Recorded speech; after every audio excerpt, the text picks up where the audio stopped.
Thanks for joining me. I want to talk to you about what I think is one of the biggest opportunities for 25 years in financial services. I don't need to tell you what's going on out there in the industry, but what I do want to talk to you about today is how you can take advantage of that and get your business RDR ready. In the old world, we sold stuff for commission. A product manufacturer made a product and they paid us to distribute it. It wasn't wrong, it's just the way the world was. What we didn't do, we didn't build a lot of renewal income stream in those businesses, and so the business didn't have much of a sale value. If you're the world's greatest salesperson, I'm still not going to buy your business if it's all upfront cash.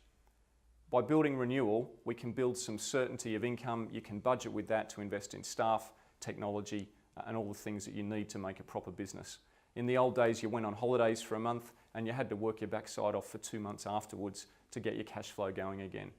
Advisors in the old days used to sell to the client's gaps. They'd find a weakness and try and find a product to plug it. And finally, consumers distrusted the model. I'm not saying they wouldn't do business with you, but somewhere in the back of their mind was this issue of how much did they get paid for providing that advice.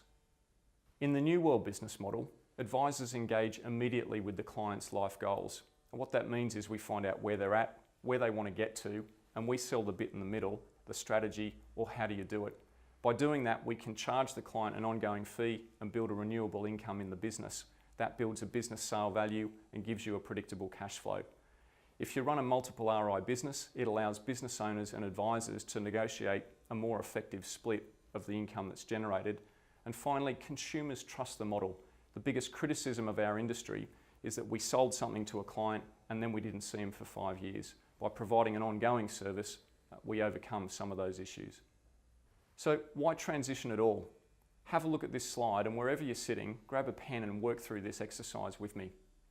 Imagine we could wave a magic wand and go 5 years into the future and your business is perfect. How many clients would you choose to look after? Not how many have you got now, but how many would the business really want to work with in a perfect world? The second line then asks, what's the average annual income that these clients would pay you each year to retain your service? If you times line 1 by line 2, you'll get the total recurring income that this business generates. Line 4 then says, what would the sale value multiple be on this business? Now, this is not how businesses are valued, but it's a quick and dirty way to get a valuation. Could you sell that income stream for 1 times, 2 times, 8 times, whatever you think is a reasonable figure? And that's going to give you the bottom line, the final sale value for your business. Now, the question you need to ask yourself is, the number on that piece of paper, how big is that and how different is it to the number that your business could be sold for right now today? If the gap's big enough, this is what we're talking about in making the transition. So let me talk you through the transition that I went through in my old business in Australia. It was called Profile Financial Services, and I want to explain what happened. When we decided to make this transition, we did that exercise you just did on the previous slide, and my business partner and I drew on a whiteboard. What if we had 400 clients who paid us $2,000 a year? That'd be $800,000 a year of income. Now, at the time, we were turning over about $450,000 or $500,000. Once we made the decision to move, there was 12 months of intensive effort. Like, it was hard. It was trying to get the ship moving. By the end of the second year of that intensive effort, we knew we couldn't fail. Now, we hadn't finished, but we knew that this was going to work and eventually we would get to our goal. The numbers I'm going to show you in a second took 7 years to pull together, but after 2, we knew we were on the path. Now, when we decided the transition, we were turning over about $450,000 a year. About half of that was renewal income, but let me explain how we got it. It wasn't renewal income like you build today. What we'd done is we'd purchased a bunch of old life agencies and general insurance agencies as people we knew had left the industry. We had over 8,000 names on our client database. The average fee per client was about $62.50 a year, and a massive A-class client was someone who came in with about 300,000 Australian dollars to invest. Now, in your money, that's about 150,000 pounds. We used to ring the bell when people like that came in. We were so excited, and we might have picked up 3 of those a year.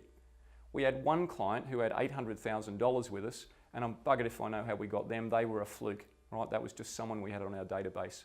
We had a couple of advisors, a few administrators, no plans, no strategy, no real idea where we were headed, no value proposition. We owed $850,000 in debt for the agencies we'd bought, and we thought the business was worth about $500,000 or so. Not a great place to start. 7 years later, in our new model business, when it was sort of done, we're turning over 1.2 to 1.3 million a year. $1 million of that is renewal income, and it comes in every month. Over 80% of our cash flow comes that way. We've got 4 advisors, only 250 clients, so less than we thought we were going to have. The average fee per client was $4,000 a year. Our biggest client had $7 million invested with us, and our A-class clients had to have a minimum of $1.5 million to invest. We still only had a few administrators, and we'd brought on a paraplanner, but by now we've got clear strategy, clear plans, clear segmentation. We've got $500,000 in the bank from sale of agencies, no debt, and we think the business is worth about $2 million. Now, if you had have told me that we could have gone from where we started to that position, I would not have believed you. All right, I still look at those numbers and can't believe that we did all that in that sort of time. It felt like an eternity as we worked through it, but really what we did is we got fit a little bit at a time, just like you do if you're going to run a marathon. You get off the couch and you can't run around the block. Somehow, at some point in the future, with a bit of energy and effort, you're in shape, and that's what we did in our business. So don't look at those numbers and think, we can't do that, we can't work with those clients. We didn't believe that either when we started the process. You don't need to have a vision for what it looks like. You just need to get started and do things a bit at a time. The key things you need to get right, the business fundamentals, if I can call them that. Who are the clients that you really want to work with and that value what you do? What do these people actually want from you? What service packages can you put together? How do you present all this clearly and simply at a first client meeting? How much should you charge for it and in what places?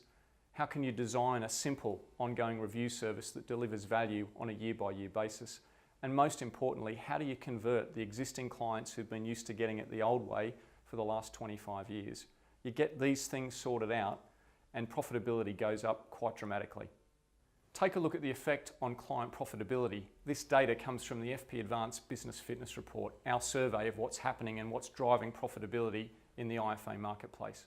74% of advisors say that they segment or categorise their client base, but about a quarter of those don't go on to differentiate the services that they offer to their different client segments. Now that's like sort of saying, we know we've got different clients, but we do nothing about it. And I'll show you the effect on profit in a second. 86% of firms say that they've got a regular and documented client review process that they deliver on an annual basis or more regularly to clients. Let's have a look at the effect on the profitability. With segmentation, 26% of firms don't segment and they make a profit per principal of around £98,000 a year. 74% of firms do segment their clients and they make a 4% higher profit at £102,000. Not much to get excited about there. But look what happens if you do what we call effective client segmentation, which 12% of firms do. Profit jumps 137% to over £243,000 per principal per annum. Now the key here is not only segmenting your clients, but then differentiating the service offerings to those different segments to make sure they're getting what they want. Get that right, profit goes through the roof. Looking at the review process, firms that have a review process are earning almost double the profits per principal than firms that don't. I think the numbers speak for themselves. Getting the business fundamentals right can have a huge impact on some of the most important KPIs within your business. 60% of firms say that they lost no A or B class clients in the last 12 months. Now, while I look at that statistic and think, well, 40% did, obviously something not right there. We shouldn't be losing any top clients if we've got the service packages right. The top 12% of firms are running on margins of more than 50% profitability, 50% of turnover. Now, to get to those figures, we assume that each working principal in the business draws a package of £60,000 a year of remuneration. Now, in the top firms, we know it's much higher than that, and in some of the not so good firms, it's lower.